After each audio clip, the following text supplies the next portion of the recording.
Bonjour à tous, je fais suite au Dvar Torah de la semaine dernière de Madame Schwartz qui disait qu'il y avait une sorte de mot de passe qui était transmis depuis Yaakov à Yosef puis au Bnei Israël, qui était Pakod Pakati, qu'Hachem se souviendrait des Bnei Israël.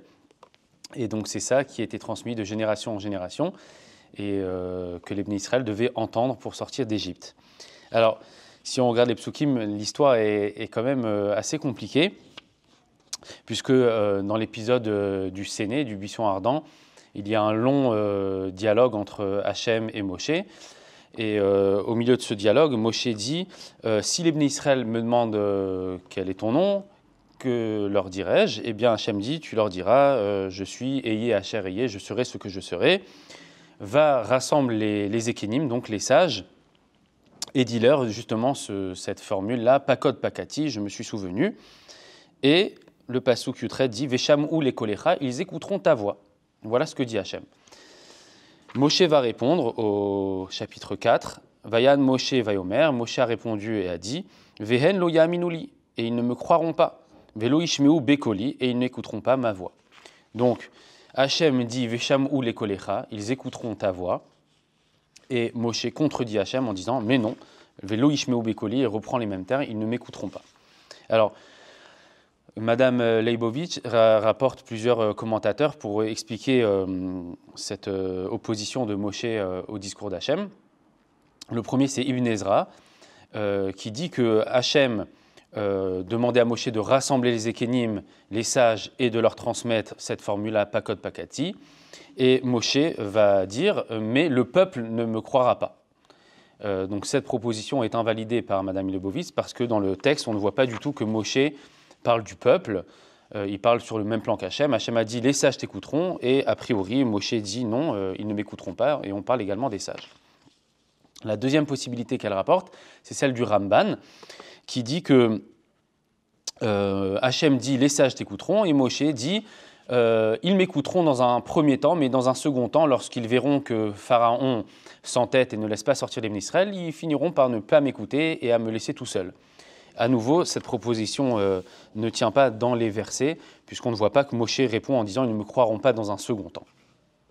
Alors, il reste le Rambam, dans le Guide des Égarés, qui explique qu'il y a une différence entre la transmission qui était faite depuis Avram, Yitzhak et Yaakov et celle de Moshe Rabbeinu. En effet, jamais, dit le Rambam dans le chapitre 63 du Guide des Égarés, les Avot, donc Avram, Yitzhak et Yaakov, ont été envoyés pour transmettre la parole d'Hachem. Il n'y a jamais Vaïdaber, Hachem et Avram, les morts, pour transmettre. Ce qui n'est pas le cas avec Moshe. Moshe doit transmettre la prophétie, la névoie, et donc c'est un autre mode de transmission. Chez les Avot, c'est quelque chose qui est en plus petit nom, familial, peut-être plus par du limoud, de l'analyse, tandis que Moshe, c'est de la prophétie qu'il doit transmettre à tout le peuple. Et donc, Hachem dit à Moshe, rassemble les sages et dis-leur, Pakod Pakati, quel est mon nom, etc. Là-dessus, Moshe est tout à fait d'accord que les sages entendront qu'il y a un Dieu qui existe, mais le problème, dit Moshe, V'en lo yaminuli, ils ne me croiront pas moi, Velo ishmeu bekoli, ils n'écouteront pas ma voix, qui omru, car ils diront lo nira elecha Hachem, car ils diront Hachem ne t'est pas apparu à toi. En fait, le problème ici, ce n'est pas celui qui envoie, donc Hachem, ça ils peuvent y croire, ils pourront y croire, les sages, les Ékénim. Le problème, c'est que ce n'est pas toi, Moshe, qu'Hachem a envoyé. Ce n'est pas toi le Shaliach, ce n'est pas toi l'envoyé. Et ça rentre très bien dans les mots, puisqu'on voit que Moshe insiste sur son propre rôle à lui. Voilà, ils ne me croiront pas, moi. Voilà, alors si on suit cette lecture, ça me fait poser quand même deux questions. C'est que si Moshe dit « ils ne me croiront pas », alors Hachem lui dit je vais te donner 3 signes, 2 signes ou 3 signes qui doivent affermir sa position.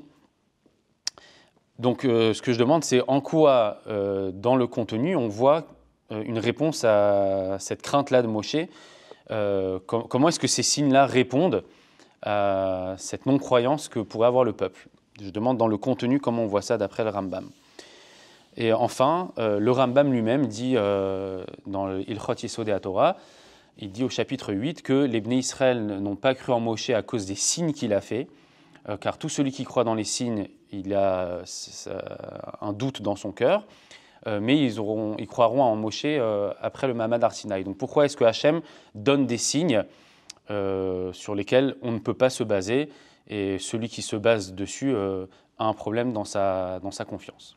Voilà, je laisse ces questions ouvertes, et si vous avez des réponses, avec grand plaisir. Shabbat Shalom.